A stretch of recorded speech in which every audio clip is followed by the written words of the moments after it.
Bonsoir, bienvenue dans Face à la presse. Le secteur de la distribution automobile est toujours fragilisé à cause du Covid, évidemment, à cause des politiques publiques aussi, les contraintes imposées aux constructeurs, auxquelles s'ajoutent de nouvelles réglementations urbaines rendant la circulation interdite ou quasi, et donc l'achat d'une voiture moins indispensable. Et pourtant, certains distributeurs grossissent, certains distributeurs continuent à faire des acquisitions.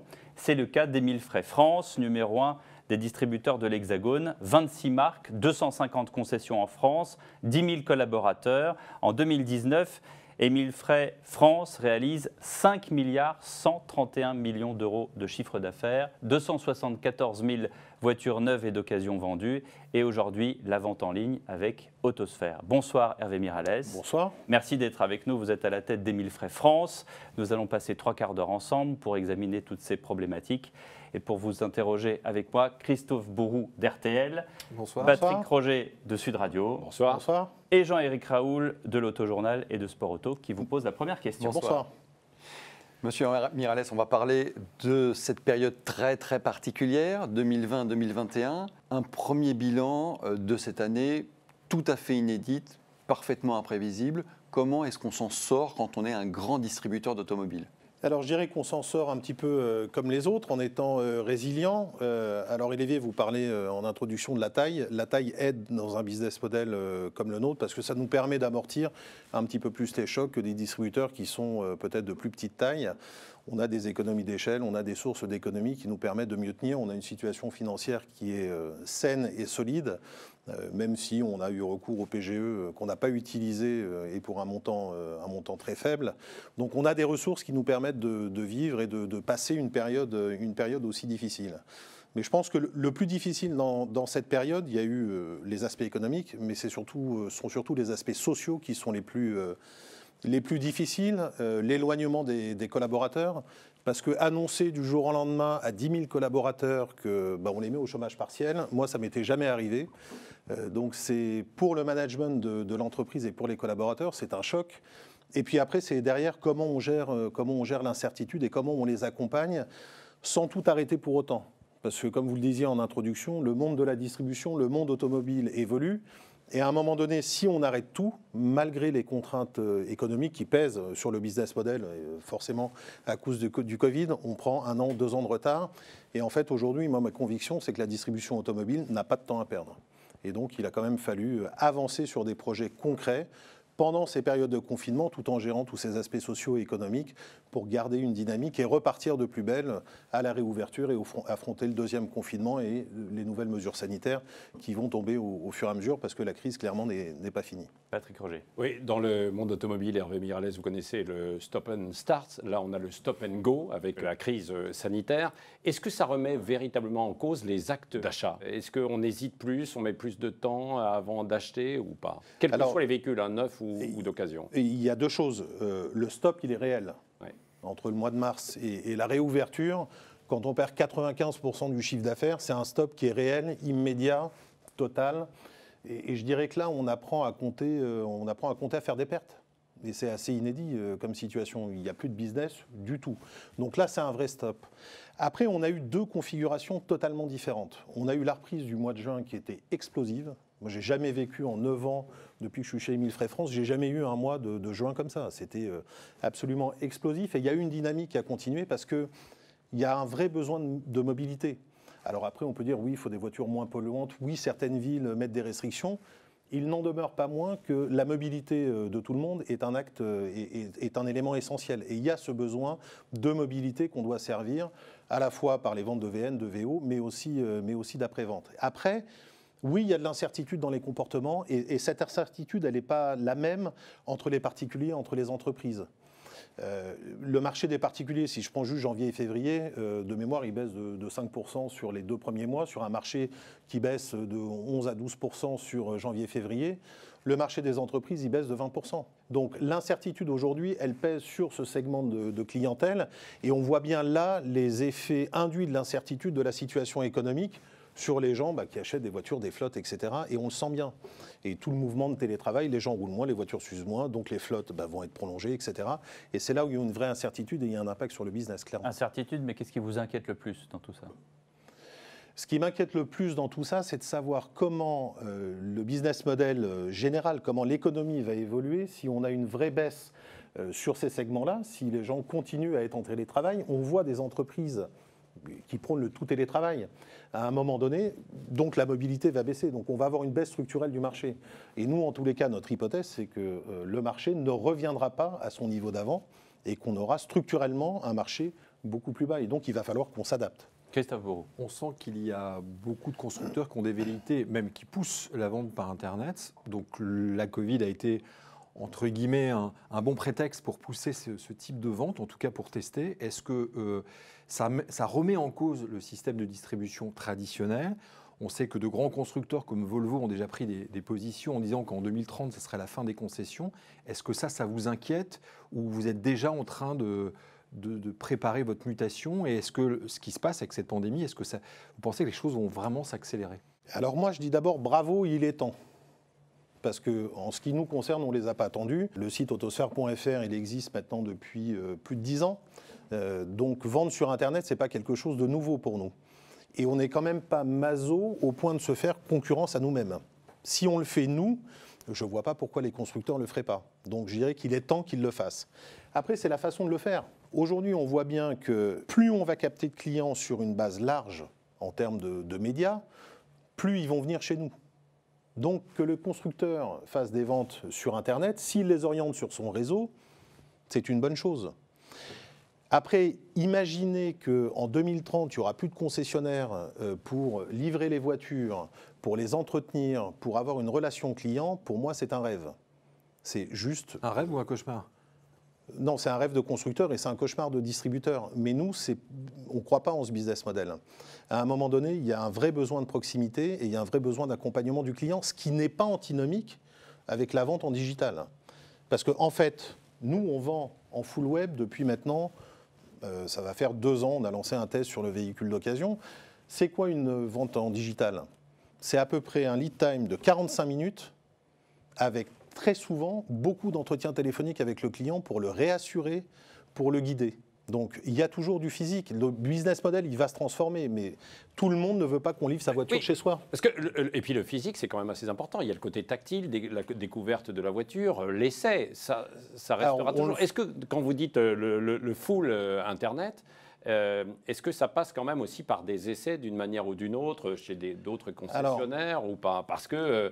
c'est bien de découvrir la voiture sur un écran, mais il faut l'essayer quand même, quoi. Tout dépend de quel client on adresse. Ouais. Le VO, il s'achète aujourd'hui sur Internet et il y a des gens qui ne veulent pas le voir. En plus, on a des techniques, on fait des photos en 360, extérieur, intérieur, on montre les défauts, on a une assurance satisfait ou remboursée, etc. Donc le client le fait. Après, quand on achète un véhicule neuf, moi le premier, si j'achète une voiture neuve, j'ai envie d'avoir les options que je veux. J'ai envie de choisir. Donc je peux être ce type de client. Dans ces cas-là, il y a un configurateur, etc. Le client peut aller sur le site constructeur. Ils ont des outils super bien équipés. Ça le fait très bien. Après, moi, en tant que distributeur, je peux faire la même chose, mais j'ai aussi des véhicules en stock qui, au passage, me sont vendus par les constructeurs qui doivent aussi faire du chiffre d'affaires parce qu'un distributeur permet aux constructeurs de faire un chiffre d'affaires. Faut quand même pas l'oublier et éventuellement de délocaliser aussi une partie de la problématique de cash sur des distributeurs. Donc, j'ai un stock à vendre. C'est un autre canal, c'est une autre clientèle. Un gestionnaire de parc d'une entreprise va peut-être vouloir prendre certaines voitures sur stock, d'autres en configuration. Donc, ça dépend quelle clientèle on adresse. Et nous, sur le VN, quand on vend un VN sur Internet, alors on l'a supprimé pendant un temps à cause de la crise du Covid parce qu'on ne pouvait pas faire d'essai à domicile. On n'avait tout simplement pas le droit et c'était dangereux. On propose un essai à domicile dans un rayon d'une cinquantaine de kilomètres. Donc, le client peut venir essayer la voiture. C'est pour ça que je dis que le tout digital n'exclut pas le physique. Et ce n'est pas antinomique. Mais est-ce que c'est la fin des grandes concessions, espèce de cathédrales ou de supermarchés, ou qui coûtent très cher finalement ? Est-ce que ça, on ne va pas vers des réductions de taille ou des choses un petit peu différentes et des réductions de coûts, parce qu'on s'aperçoit que le stockage, j'imagine, coûte extrêmement cher. Donc est-ce qu'il n'y a pas un mode de transformation qui est en train de se faire ? Là, vous n'adressez pas la bonne personne. Si aujourd'hui j'ai une cathédrale dans une ville, c'est parce que je réponds à un standard constructeur qui est dans un contrat de concessionnaire. Si demain, au lieu de me dire tu fais un showroom de 1000 m², on me dit la norme c'est 300 m², je vais faire un showroom de 300 m². Après, si je veux en faire un de 1000 m² pour mettre d'autres activités, c'est une chose. Mais aujourd'hui, la structure du réseau, la taille des implantations, le fait qu'on ait des coûts fixes importants, c'est aussi parce qu'on doit respecter des standards qui sont imposés par les constructions en vertu de la réglementation européenne. Pas que en vertu de la réglementation européenne. Non mais si je vous suis bien, en fait vous avez soulevé un point important il y a à peu près 2 minutes et demie. Vous avez des contraintes avec les constructeurs. Et le constructeur, lui, peut s'affranchir de ce qu'il veut. C'est-à-dire qu'il peut vendre des voitures de son côté, il a son configurateur. Et d'une certaine manière, vous avez des comptes à rendre envers le constructeur, mais d'après ce que je comprends, le constructeur a moins de comptes à rendre vis-à-vis des distributeurs. Est-ce qu'il n'y a pas un jeu à 3 bandes qui est problématique là-dedans? Jusqu'à présent, toutes les négociations avec les constructeurs en général, et là je ne parle pas du groupe Émile Frey, puisque le groupe Émile Frey a le même contrat de concession que les autres, il y a un équilibre qui s'est toujours trouvé entre les réseaux et les constructeurs. Donc là, il va y avoir la renégociation du fameux règlement européen de la distribution, donc tout le monde travaille dessus, donc on attend de voir les propositions, mais il va bien falloir arriver à un moment donné à un équilibre entre les parties, parce qu'un système déséquilibré, de toute façon, ne fonctionne pas. Vous ne pouvez pas avoir un constructeur qui vous dit « moi je ferme les concessions et je continue à avoir des objectifs pour mes concessionnaires ». Je pense que ce serait problématique. Jean-Éric Raoul. Ce changement, cette transformation de la distribution automobile, alors on l'entend bien, le physique ne va pas complètement disparaître, et le rapport humain ne va pas complètement disparaître. En revanche, la valeur ajoutée, la chaîne de valeur, elle va bouger de manière assez profonde. Comment est-ce que vous conservez de la valeur dans votre réseau? La valeur ajoutée, je parle où la valeur créée sur la vente d'un véhicule, elle est multiple. C'est la marge que le constructeur nous donne, sont les financements, sont les assurances, c'est les contrats de maintenance, etc. Donc c'est tout un tas de produits qui nous permettent de gagner de l'argent, mais aussi de rendre un service. Donc c'est toute cette chaîne de valeur. Qu'est-ce qui m'empêche de les vendre sur Internet? Aujourd'hui, sur Internet, vous venez sur mon site, vous pouvez avoir un financement, vous le signez en ligne, vous êtes accepté en ligne, vous recevez le contrat directement. Pourquoi je ne vendrais pas un financement sur Internet? Pour le coup, la marge au moment de la vente va se marginaliser dans ce cas-là. Pas plus qu'en physique. Pas plus qu'en physique, sauf si les constructeurs décident de mettre des prix de vente différents entre une vente Internet, une vente physique. Mais aujourd'hui, ça n'est pas le cas. Hervé Miralles, est-ce que ça veut dire qu'aujourd'hui, dans le recrutement que vous pouvez faire de commerciaux, ce sont des nouveaux profils aussi que vous êtes en train d'aller chercher parce qu'il y a cette digitalisation, comme on le disait? Il y a un travail en fait, de formation, d'accélération, peut-être à de nouveaux modes, quoi. Il y a clairement une transformation RH à effectuer. Ouais. Après, la transformation RH, on a 2 façons de la faire. On dit tous les vieux, on les met dehors parce qu'ils ne savent pas se servir d'un iPhone. Et puis, on recrute des jeunes. Première voie. Après, moi, ce que je dis à mes équipes est assez simple quand même. La personne qu'on considère has-been, etc., vieux vendeur qui ne veut pas utiliser un iPhone, etc., croyez qu'il n'achète pas sur Amazon ? Pourquoi, quand il est chez lui, il va acheter sur Amazon, et quand il est en face d'un client, on ne peut pas lui expliquer qu'il peut faire? Pourquoi? Donc, parce qu'on ne met pas en face les moyens de formation. Donc, il faut accompagner nos équipes. Après, comme dans toute transformation, il y a des gens qui peuvent, il y a des gens qui ne peuvent pas. On ne va pas se le cacher. Mais dans la masse, moi, je considère qu'on peut accompagner les équipes dans cette transformation digitale, parce que c'est l'utilisation d'outils qu'ils utilisent eux-mêmes au quotidien. On ne peut pas y échapper. En revanche, là où il faut faire évoluer les choses, c'est que parfois, on a besoin sur ce que vous appelez des grandes cathédrales où on reçoit beaucoup de business digital. À ce moment-là, il faut spécialiser une équipe parce qu'on n'a pas forcément les mêmes besoins, etc. Et là, l'apport de business digital nous permet d'avoir une équipe qui est dédiée. Et on le fait, et ça marche très bien. Et on a à la fois des vendeurs qui traitent le courant naturel, le passant qui passe, il voit des voitures, il va en acheter une, il y en a encore, et puis le flux digital. Donc on peut concilier les deux. Et malgré aujourd'hui les contraintes économiques et un ralentissement, est-ce que vous continuez, j'ai vu, de recruter aujourd'hui? Pourquoi? On va recruter d'abord parce qu'on a besoin de gens. Il y a un vrai besoin. Vous prenez un métier, parce qu'il n'y a pas que les vendeurs, vous prenez les métiers de carrosserie ou de mécanique. On parle souvent d'emplois non délocalisables en France, etc. Mais demain, on peut embaucher 200, 300, 400 carrossiers mécaniciens, nous. Vous avez du mal à trouver du... On n'en a pas. Pourquoi? Mais en même temps, faites-moi une synthèse. Faites-moi une synthèse, vous qui êtes quand même journaliste, et qu'il faut relayer la... Attention. Non, À mais l'habitude, vous relayez... c'est vous qui êtes journaliste. Non, mais vous relayez quand même ce que disent les politiques. Dans votre introduction, oui. vous parliez bien quand même de villes qui vont interdire la voiture, etc. Donnez-moi un message positif qui est véhiculé par les politiques sur l'automobile. Donnez-moi un politique qui dit qu'aujourd'hui, il y a des milliers d'emplois à prendre dans l'automobile qui sont non délocalisables. Bruno Le Maire, j'aime la voiture. J'aime la voiture, oui. Oui, j'aime la voiture. Donc, C'est un peu court, c'est ce que vous dites? Oui, c'est très très court. Ouais. C'est très très court. Donc aujourd'hui, en plus, ces métiers-là ont une mauvaise image. C'est vrai, quand on voit l'image d'un mécanicien, d'un carrossier, ça n'a pas toujours été la faute des flatteur. politiques ou c'est le métier lui-même? Est-ce que c'est la profession qui n'arrive pas, entre guillemets, à se vendre? Parce que c'est vrai qu'on ne l'entend pas. Alors c'est vrai qu'il y a des critiques en disant oui, effectivement, l'automobile, on n'arrête pas de taper dessus. Mais on a l'impression qu'en face, il n'y a personne ou peu de personnes qui expliquent les situations. Je ne sais pas moi comment je Voilà, l'explique. je me fais un peu l'avocat du diable. Mais vous avez raison. Moi, comment je l'explique, c'est simple. J'ai créé une école de formation et aujourd'hui, on a intégré 66 jeunes, 66 apprentis au sein du groupe, 62, pardon, à la fois conseillers services, à la fois vendeurs. Et on est en train de se poser la question de savoir si on va monter une école de carrossiers et de mécaniciens pour fournir nos propres besoins. Donc voilà comment j'y réponds.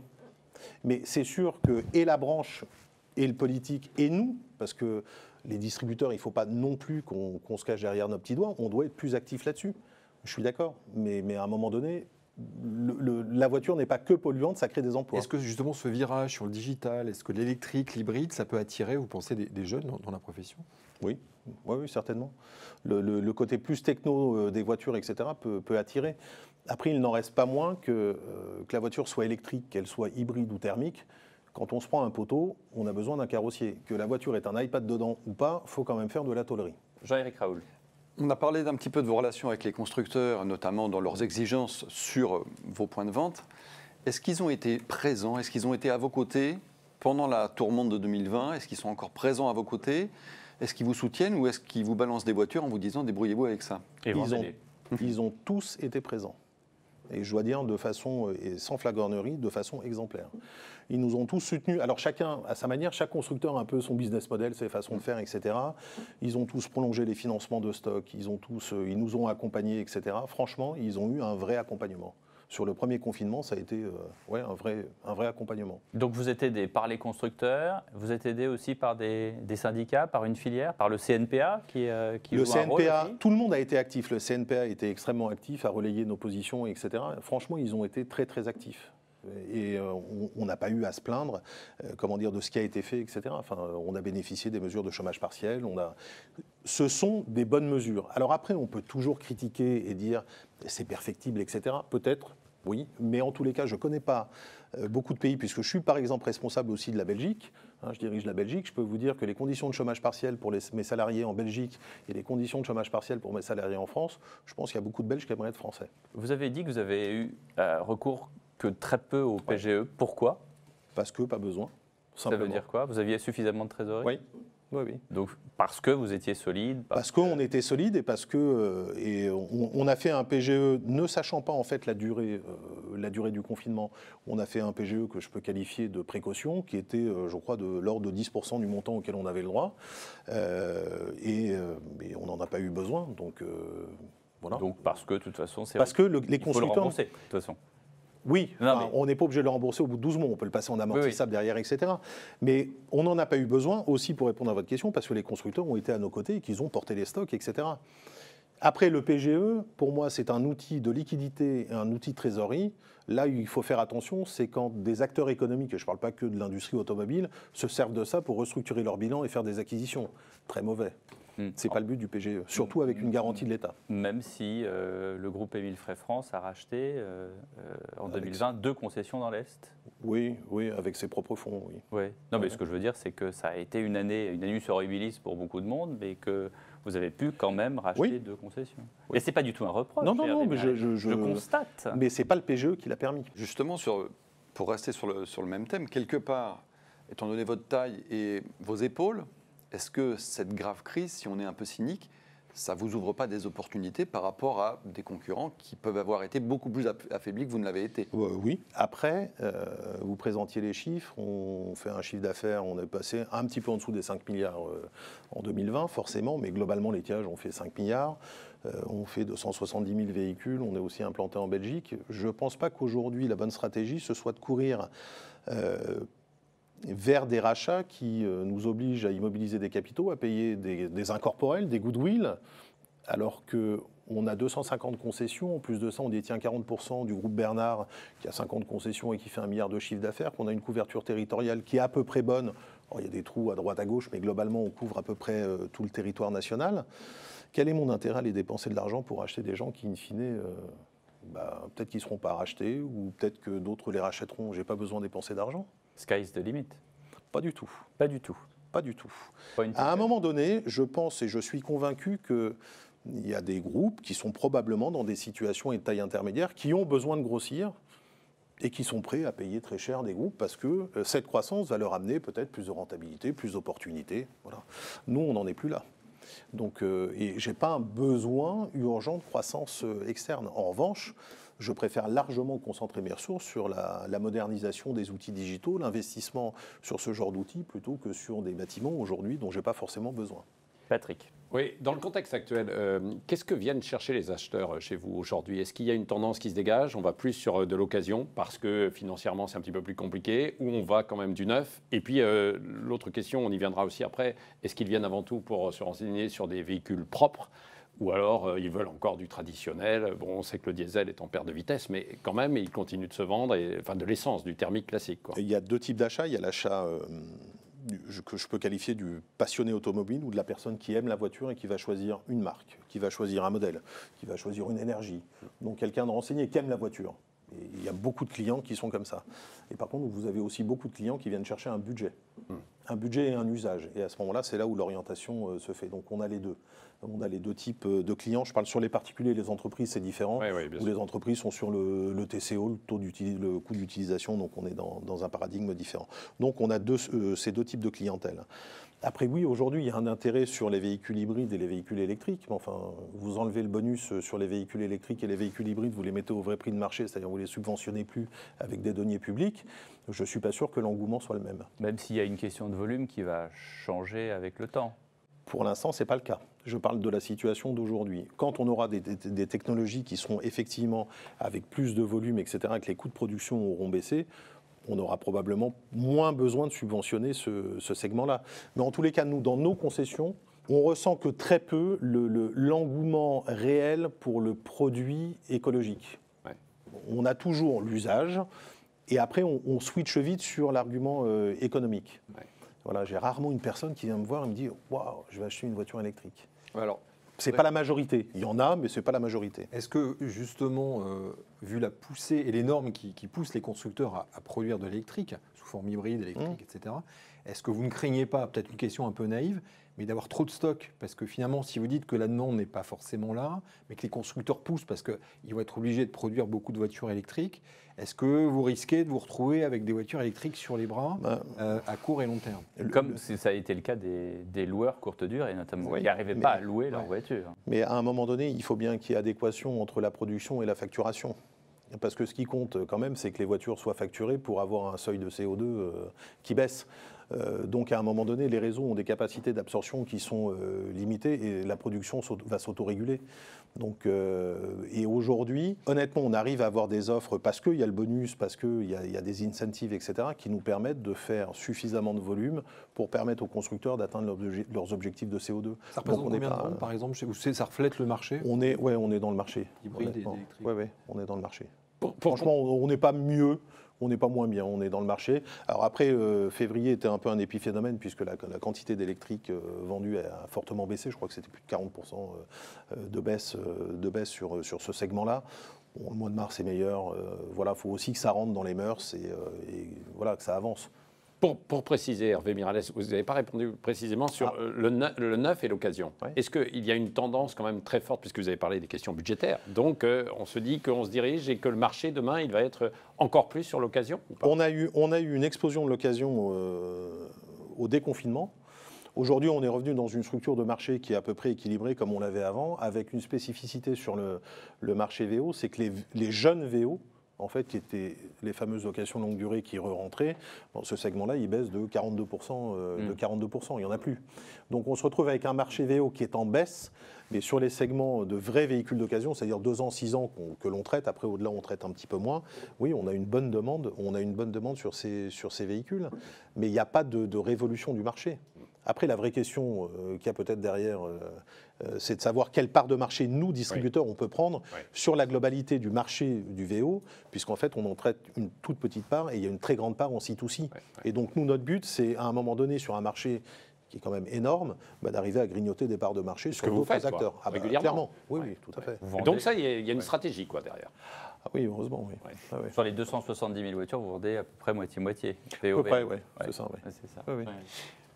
Revenir un tout petit peu sur les choix des clients. Vous êtes quelque part en première ligne pour les ressentir. La désinfection du diesel. Alors, le diesel, il remplit son office d'un point de vue purement rationnel, y compris d'un point de vue émission de CO2 pour les gros rouleurs. Pour l'instant, on ne fait pas encore grand-chose de mieux. Qu'est-ce qui remonte chez vous sur le fait que vraiment le client bascule sur autre chose que le diesel, à l'exception des flottes éventuellement, et encore ça baisse chez les flottes, et de ceux qui ne peuvent vraiment pas s'en passer. Qu'est-ce que vous ressentez chez le client qui fait qu'il change vraiment d'énergie? Rien. Ça s'appelle un pilotage par l'offre. Quand vous n'avez plus de diesel à vendre, vous en vendez moins. C'est aussi simple que ça. Vous mettez à la disposition d'une équipe de vente 10 diesel, 50 hybrides électriques. À un moment donné, on lui donne des objectifs pour vendre les voitures qu'il a. Vous lui mettez des diesel, ça va correspondre plus aux besoins du client, mais s'il n'en a pas, les clients, eux, vont s'orienter justement sur des marques en fonction de leur usage, mais on ne peut pas vendre autre chose que ce que l'on a. Donc c'est l'offre que l'on a donnée aux clients qui a profondément changé sous l'impulsion des constructeurs qui ont simplement changé leurs approvisionnements et leur production. Il n'y avait plus de diesel, il y en a de moins en moins, et ils sont retirés des catalogues. Alors aujourd'hui, ils sont retirés des catalogues, mais la tendance, elle a quand même quelques années, donc quelque part, les constructeurs ont devancé une tendance qu'ils entrevoyaient simplement pour rationaliser leur production. Oui, plus ou moins en fonction des constructeurs, en fonction des politiques, oui, tout à fait. Il y a des constructeurs qui étaient quand même très près au moment du changement, du passage WLTP, il y en a qui étaient moins près. Voilà, ils ont tous plus ou moins anticipé, mais ils ont effectivement anticipé ces changements qui étaient de toute façon connus. Est-ce que vous avez les mêmes marges sur l'électrique que sur le thermique? Oui, globalement, oui. Et l'autre question, est-ce que sur la réparation, sur la prévente, est-ce que vous sentez que beaucoup de clients hésitent justement, par exemple, à faire des travaux de carrosserie parce que ça coûte cher, c'est un prix, Est-ce que vous sentez ou pas vraiment? Est-ce qu'il y a une hésitation, par exemple, à faire réparer sa voiture aujourd'hui, à revenir? Aujourd'hui, le marché de la carrosserie est en nette baisse. Sur le début de l'année, pas parce qu'il y a une appréhension au fait de dépenser pour réparer sa voiture, c'est simplement parce qu'il y a moins de chocs. On a moins d'accidents et donc il y a moins de chocs. C'est encore l'effet confinement, ça. Ah clairement, ça roule moins, il y a moins de chocs. Ah oui, donc il y a moins de chocs. Après, un choc carrosserie, il est généralement pris aussi en charge par son assurance. Donc c'est plus augmentation des primes qui fait peur, plus que la réparation en tant que telle, parce qu'elle est souvent prise en charge par son assurance. Donc, mais on ne sent pas cette défiance vis-à-vis de la réparation encore. Le problème, c'est de savoir quelles opérations de maintenance, etc., on va avoir sur des véhicules hybrides, électriques. Et ça, c'est une vraie question structurelle pour la prévente. Est-ce que chez vous, vous sentez aussi la fin de la possession automobile, de la propriété de la voiture, notamment peut-être les nouvelles générations, mais pas que sur les autres? Et donc, quelle est la tendance là, du moment entre la vente et la location longue durée? Avant d'être dans la distribution automobile, j'ai fait 15 ans dans le financement et entre autres 12 ans chez Banque PSA Finance. Voilà. Donc les questions de mobilité, moi ça fait 15 ans que j'en entends parler. Il y a des marchés qui sont beaucoup plus avancés que nous. Vous prenez l'Angleterre, etc. Ils étaient déjà beaucoup plus avancés que nous. Après, tout dépend ce qu'on appelle mobilité ou propriété du véhicule. S'il s'agit de dire on passe d'un crédit classique à une location avec option d'achat, c'est pas ça le concept. Or, on l'assimile souvent comme ça. Donc, le problème de la mobilité en tant que telle, c'est-à-dire j'achète un abonnement de mobilité, je prends une voiture pour 1 heure, etc., c'est un concept qui est quand même super bien, qui se heurte aujourd'hui à 2 problématiques. En tous les cas pour nous, c'est que je connais peu de personnes qui ont une flotte de véhicules capables de répondre aux mêmes besoins au même moment pour un nombre de personnes important. Donc il y a forcément à un moment donné une asymétrie entre le besoin et l'offre. Et ça peut générer des frustrations. Et après, j'ai rarement vu, j'en ai pas encore vu, mais j'ai peut-être pas bien cherché, de modèles économiques de mobilité totale qui permettent de répondre à ce besoin-là. C'est-à-dire que généralement, ce sont des entreprises qui font quand même pas mal de pertes et qui investissent dans l'avenir. Bon, après, en France, on n'est pas encore aux États-Unis en termes de valorisation, donc on en a un peu moins en France qu'aux États-Unis. Donc moi, ce que je pense, clairement, c'est que oui, il y a un besoin de mobilité. On parle beaucoup de la jeune génération, etc. Bon, jeune génération va vieillir, va avoir des enfants, il y aura quand même un besoin de mobilité qui, à un moment donné, ne sera pas forcément une trottinette. Donc on a encore un peu d'avenir dans la distribution, il y a le train, il y a d'autres moyens. Oui, il y a le train, mais dans le train... le vélo. Oui, mais dans le train, quand vous allez prendre le train, il y a le Covid, le bus, il est bondé, etc. Donc on a notre carte à jouer, nous, en tous les cas, dans la mobilité, j'en suis convaincu. Et je pense que nous, en tous les cas, Emile Frey, en tant que distributeur, je pense qu'on n'est pas assez actif sur ce sujet-là. Après, j'ai du mal à conceptualiser un business model dans lequel le distributeur va devenir un acteur pur, mais vraiment pur de mobilité. Il doit y participer, parce que quelque part, prenez la mobilité, c'est quoi? C'est des actifs qu'on a, ce sont nos stocks, qui sont immobiles, des clients, et il faut mettre en mobilité ces actifs. Mais d'un autre côté, il faut aussi les vendre. Donc c'est pour ça que je dis qu'on a une part à jouer dans le concept de mobilité. Après, je ne suis pas sûr qu'on puisse le faire tout seul. Oui. C'est-à-dire ? Mais on y travaille. Vous y travaillez comment ? Bon, on y travaille en essayant de travailler avec des partenaires, de réfléchir à des solutions. Le jour où je signerai un partenariat, je vous le dirai. Mais, non, mais c'est vous pas... avez des idées, c'est-à-dire que c'est... Oui, ce sont des acteurs de la mobilité avec lesquels on discute. C'est aussi des partenaires financiers avec lesquels on peut inventer une solution de financement, de portage, etc., qui nous permettent de rendre la mobilité économiquement viable. Et ce concept de mobilité, il est d'autant plus important que l'électrification du parc arrive, parce qu'on ne parle plus de vie d'un véhicule, mais c'est la première vie, la deuxième vie, la troisième vie, la quatrième vie, avec au milieu la rénovation du véhicule qui nous intéresse aussi, où on peut remettre en phase des véhicules de façon beaucoup plus neuve, on va dire, et donc de prolonger la vie du véhicule, en tous les cas son usage, dans le cas d'un usage à la carte, et ce qui fait qu'on n'est pas sur un cycle de vie de 3 ans d'un véhicule, plus je le revends à VO, donc c'est 6 ans. Je vais être sur des cycles de vie beaucoup plus longs.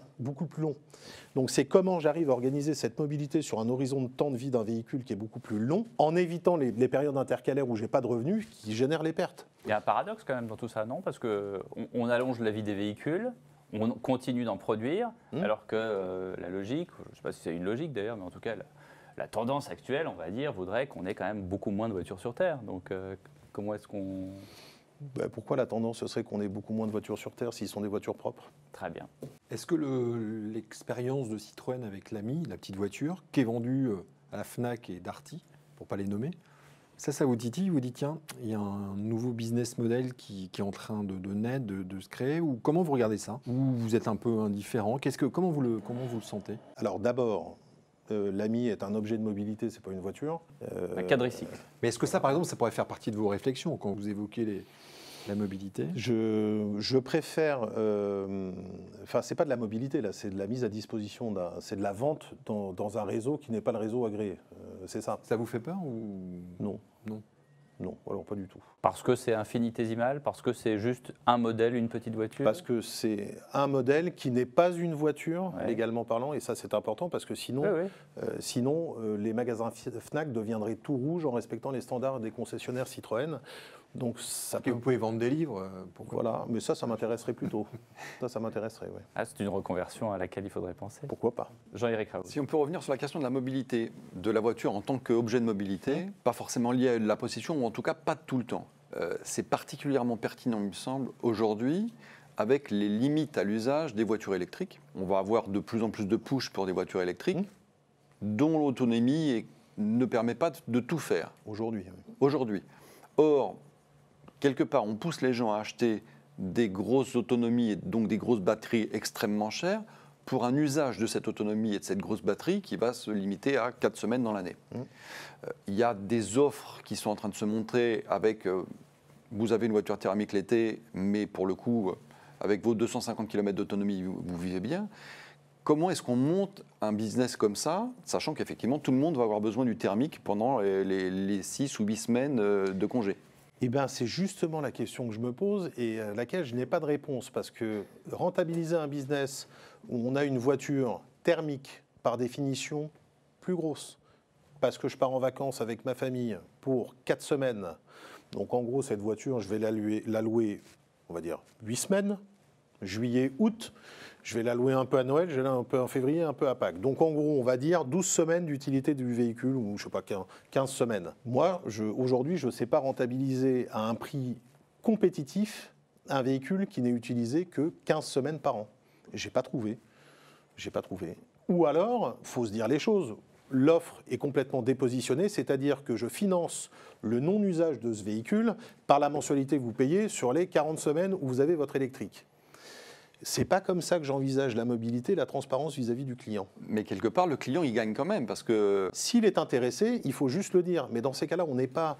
Dans ces cas-là, on passe à un concept où on achète une quotité de mobilité et il faut aussi que le client accepte la contrainte que s'il n'y a pas le SUV qui va bien ou le cabrio qui va bien pour le mois d'août, eh ben, il pourra peut-être se retrouver avec une voiture qui ne correspond pas tout à fait à son besoin. Aujourd'hui, nous, ce qu'on ressent... se retrouver avec son électrique.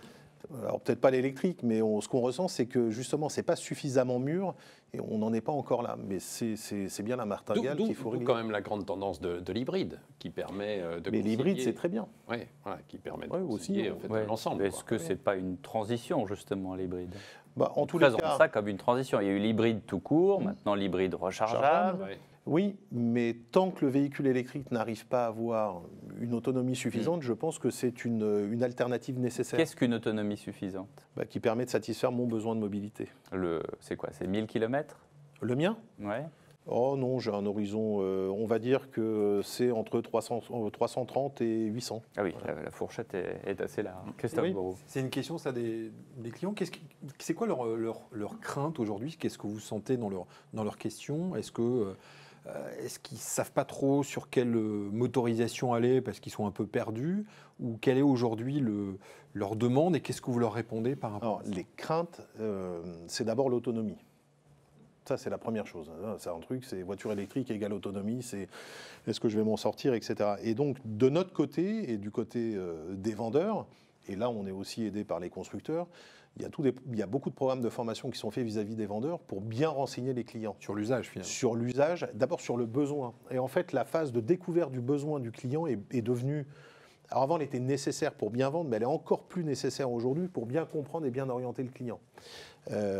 Donc ça devient essentiel parce que la crainte sur la durée, elle est réelle. Et le jour où le client il tombe en panne, parce qu'on lui a dit que sa voiture elle avait 500 km d'autonomie, elle en a que 200, nous, on l'a perdu comme client. La marque, probablement aussi, mais il ira ailleurs. Donc, parce qu'en fait, il va dire, enfin, parce que vous m'avez menti. Donc là, on a quand même un besoin de faire très attention pour bien adresser le besoin du client et l'orienter sur le bon choix, dans la gamme qu'on nous donne. Hervé Miralles, compte tenu de ces changements technologiques, ça va assez vite, quoi. Donc un modèle devient caduque au bout de quelques années sur l'autonomie. Ouais. Est-ce qu'aujourd'hui, le client, quand il vient chez vous, est donc face à vos vendeurs, vous allez lui conseiller plutôt de prendre en location longue durée plutôt qu'un achat, je parle pour le neuf, plutôt qu'un achat, parce qu'il y aura peut-être une remise en cause du véhicule et puis une modernisation d'autres modèles dans les 3-5 ans qui viennent, quoi. Alors, par formation professionnelle, comme je vous ai dit, j'ai quand même fait 15 ans dans le financement. Pour moi, la bonne solution, c'est la location avec option d'achat ou la location longue durée. Pourquoi ? Pour le client, ça permet un renouvellement à échéance. Il sait ce qu'il attend, il connaît l'option d'achat à la fin, il peut la reprendre, il peut la laisser. Donc ça, c'est quand même un confort qui est assez important. Et la location... Plus cher, mais c'est plus cher. Ah bon ? Pas plus cher. Non.